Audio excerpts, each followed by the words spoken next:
سلام بنات، معكم نوران من يوميات نوران. نتمنى تكونوا بخير وعلى خير وانتم كتشاهدوا هذا الفيديو. اليوم فيديو جديد ووصفه جديده اللي غادي نحضروا فيها واحد الدجاج محمر بطريقه ديال العراس اللي كيجينا اكثر من رائع، لذيذ بزاف بزاف وبنين، غادي يعجبكم انا متاكده، وغادي تخليو لي في التعاليق الزوينين بحالكم كيف غادي يجيكم، خصوصا ان هاد الطريقه ديال امي الله يرحمها اللي غادي نعطيكم لاي واحد من العائله كيتفرج فيا غادي يعرف الدجاج ديالها شحال كان كيجي بنين، خصوصا انه ما فيهش لقامه بزاف ومع ذلك كتجي فيه واحد البنه اللي رائعه بزاف بزاف. ما نطولش عليكم فيديو وندوز المقادير اللي عندي هنا واحد جوج دجاجات، هنا فيهم 2 كيلو. من الاحسن يكون عندنا دجاج ديالنا شويه صغير ويكون في المجمد، كتكون عندنا النتيجه حسنه البنات. يعني الا خدينا الدجاج هكا جديد وطيبناه راه كيبقى شاد لينا شويه طيب، من الاحسن ان نكونوا دايرينه في المجمد، كتكون النتيجه زوينه اللي بزاف بزاف.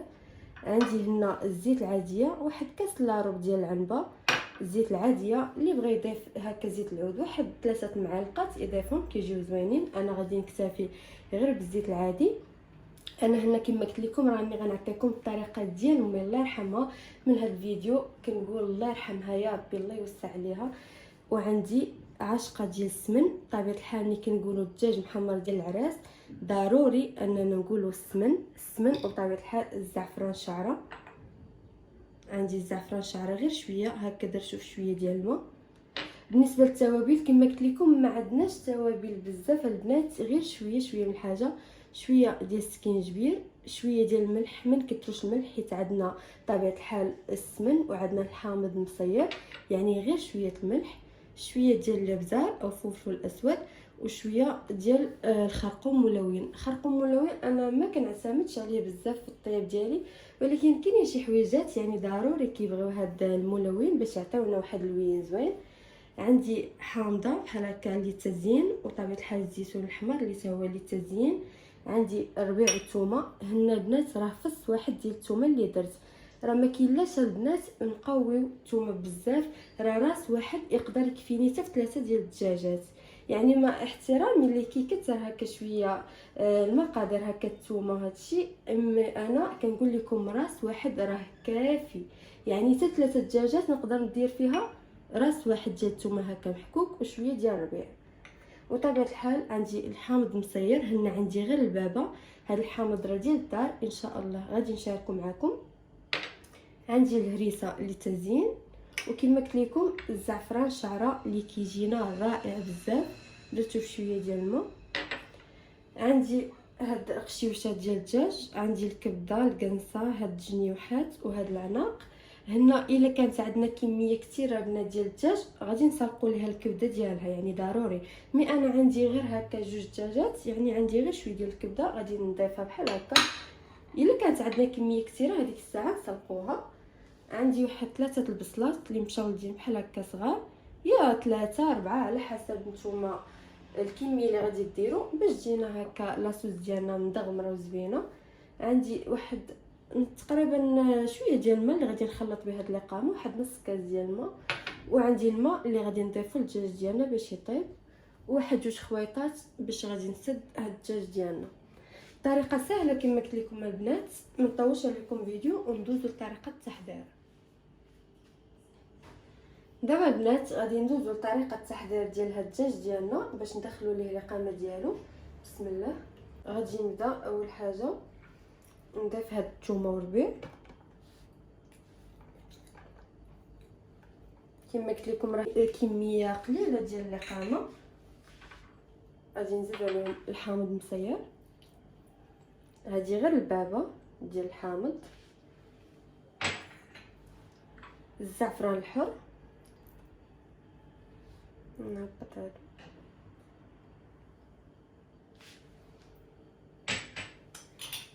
العواشقه ديال السمن، وغادي نزيد عليهم هاد التوابل اللي عندنا او هاد القامه. صافي غادي ندير شويه هكا. عندي هنا الماء كما قلت لكم باش نخلط هاد القامه ديالنا.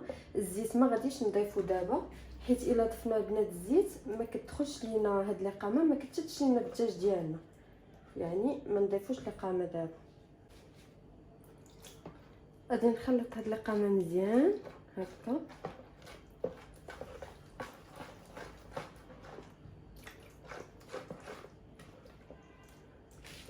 صافي غادي نحركها مزيان.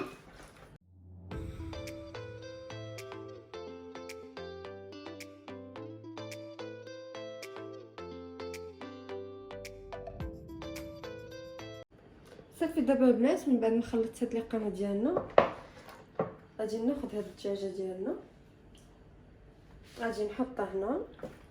بطبيعه الحال غادي ندخل ليها القامه مزيان كما كتشوفوا الداخل ديالها هكا باش تشرب لينا هاد القامه.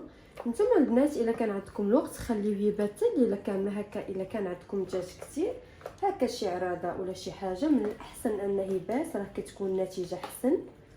ولا هكا رقدوه مده ديال ساعتين. المهم دخل لي هاد القامه مزيان هكا، هاد الجليدات هاد الفخيضات ديالو داخل مزيان هكا. نتاكدوا اننا درنا ليه القامه مزيان.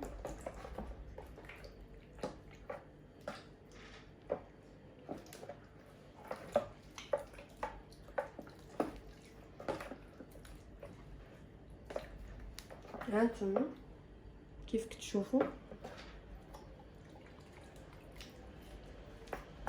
صافي. دابا من بعد ما درت ليه القامه ديالو غادي ندخل ليه هاد الرجيلات ديالو بحال هكا.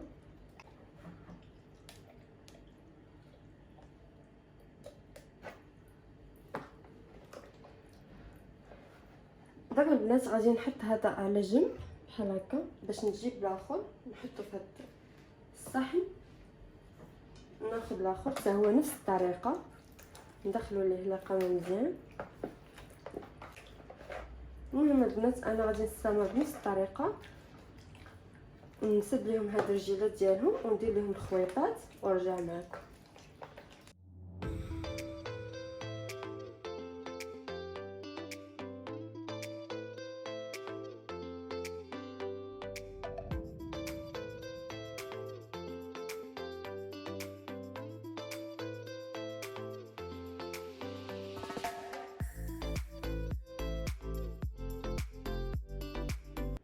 دابا البنات من بعد ما كملت هاد الدجاجات ديالي دخلت لهم القامه مزيان كما شفتوا، ودخلت لهم هاد الرجيلات حزمتهم هكا بواحد الخويط ضروري. غادي ناخذ الطنجره ديالنا اللي غادي ندير فيها، غادي نحطها هنا. بطبيعه الحال الدجاج غادي نحطوه على الصدر ديالو البنات، يعني ضروري. هانتوما باش نوريكم الدجاجه ديالنا نحطوها على صدرها، يعني الصدر ديالها نحطوها هو التحتاني، يعني بحال هكا. هانتوما نقلبها ونحطها بحال هكا، حيت الا حطيناها على ظهرها غادي تفرتت لينا، يعني نحطوها على صدرها. نزيد هذا هنا في الجنب. غادي نضيف ليها هذوك الكليسات. دابا غادي نضيف لها الكنسه بوحدها. اما بالنسبه للكبده وهاد الجنيوحات والعناق حتى يقرب النص ديال الطياب عاد باش غادي نضيفهم. دابا غادي نضيف غير الكنسه، حيت من الكنسه كنعرفوا الدجاج ديالنا واش طاب ولا لا. هكا غادي ناخذ هذه، غادي نضيف ليها نص كاس ديال هذا الماء اللي دايره كبير. النص الاخر غادي نخليه حتى يبدا يدخل لينا الدجاج ديالنا الطياب. غادي نخليه واحد ربع ساعه بحال هكاك تيشد ليا اللون، عاد باش نزيد عليه البصله والزيت والماء. وبطبيعه الحال دوز واحد ربع ساعه نبداو نقلبوا فيه البنات، يعني هكا على جنابو، ما نخليوش هكا غير على الصدر ديالو. غادي نخويها هكا في الجنب.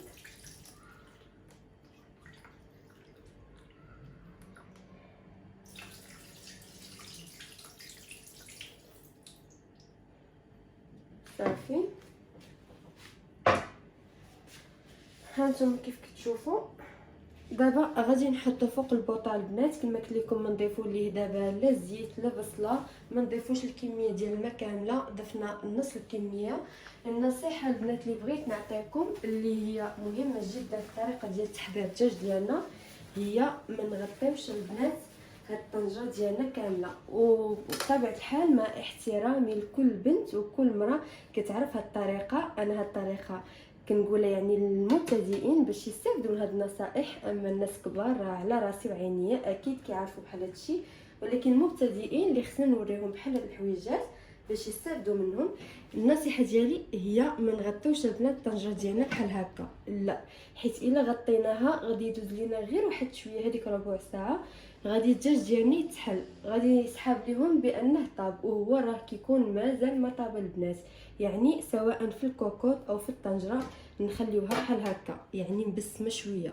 هذه ضروره البنات الا بغات تجيكم طريقه دجاج ناجحه، ما تغطيوش عليه. المهم دابا غادي نشعل عليه البوطه ومره مره غادي نقلبو. المهم نتوما غادي تشوفوا معايا كاع المراحل وهانتوما معايا. دابا البنات من بعد ما دازت واحد 5 دقائق، هانتوما شوفوا انا كيف مخليه. خصنا نقلبو البنات على ظهرو باش ما يلصقش لينا على صدرو.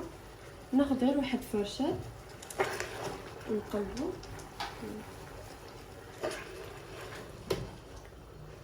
راه كيتقلب لينا بكل سهوله بحال هكا.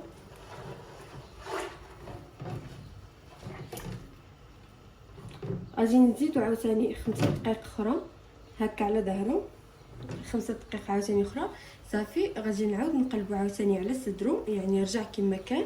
عاد باش غادي نضيف ليه البصله ديالنا والزيت وهذوك الكبيدات صافي، ونسد عليه حتى يطيب على خاطر خاطرو البنات. دابا كما قلت لكم غادي نغطي عليه عاوتاني، نخليه واحد 5 دقائق بحال هكا، عاد باش نعاود نقلبو على صدرو. المهم هانتوما معايا. دابا البنات من بعد ما دازت عاوتاني واحد 5 ديال الدقائق غادي نعاود عليه، غادي نقلبو عاوتاني على صدرو غير 5 دقائق حيت دغيا كيلصق لينا. ها هكا نقلب الاخر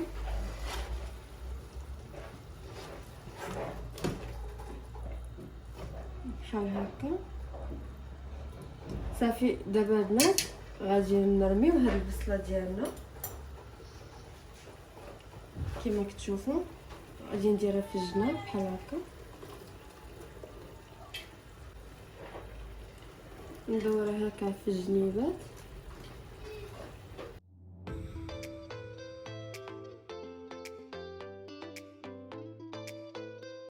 صافي البنات كملت هاد الكميه ديال البصله اللي عندي. كما شفتوا نديروها في الجناب، ما نديرهاش هكا فوق الدجاج باش ما تسكرش لينا.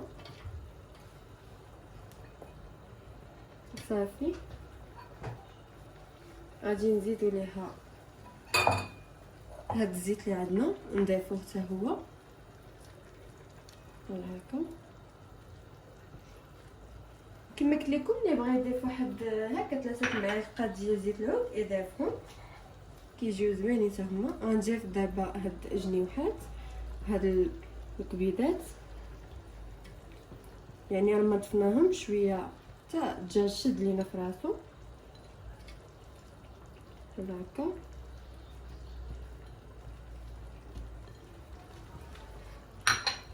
صافي وغادي نكمل بهاد نص كاس ديال الماء اللي كان بقى لينا البنات. غادي نخوي بحال هكا في الجنب كما شفتوا في الجنب هكا ديال الطنجره ديالنا. صافي دابا البنات غادي نسد عليه، يعني دابا البنات صافي بلا ما نحتاجو هكا نخليوه مبسم. دابا غادي نسد عليه سده وحده بحال هكا. غادي نخليه واحد من نص ساعه ساعه الا ربع على حسب الدجاج ديالنا واش كان لينا في المجمد ولا لا. نخليوه يطيب على خاطرو، ومره مره بطبيعه الحال نقلبوا على جنيباتو كما وريتكم، يعني مره مره نقلبوا على الجناب ديالو. ونتلاقاو ان شاء الله ملي طيب لينا الدجاج ديالنا. دابا البنات من بعد ما طاب لينا الدجاج ديالنا، انا خدا ليا واحد ساعه الا ربع بحال هكاك حيت عندي شويه الدجاج صغير. نتوما الا كان عندكم دجاج كبير يقدر ياخذ لكم حتى ساعه. المهم انا خدا ليا ساعه الا ربع كما كتشوفوا راه طاب لينا مزيان. هانتوما ومره قلبوه. انا قلبته تقريبا واحد 2 مرات هكا على الجنيبات ديالو. دابا البنات غادي نهزو نحطو في واحد الثانيه او لاطه كما كتشوفوا باش غادي ندخلو الفران يتحمر لينا. انا ما كندهنو حتى شي حاجه البنات، يعني لا زبده لا حتى شي حاجه، ما يحتاجش، نحطو غير هكا يتحمر لينا. وهاد لاصوص غادي نخليها يعني تدغمر ليا مزيان، تبقى فيها غير هاد البصيله خاكره، ما يبقاش لينا لا هاد الماء لا حتى شي حاجه، تدغمر لينا مزيان، تولي لينا هكا معلكه. المهم البنات ما نطولش عليكم، انتما معايا.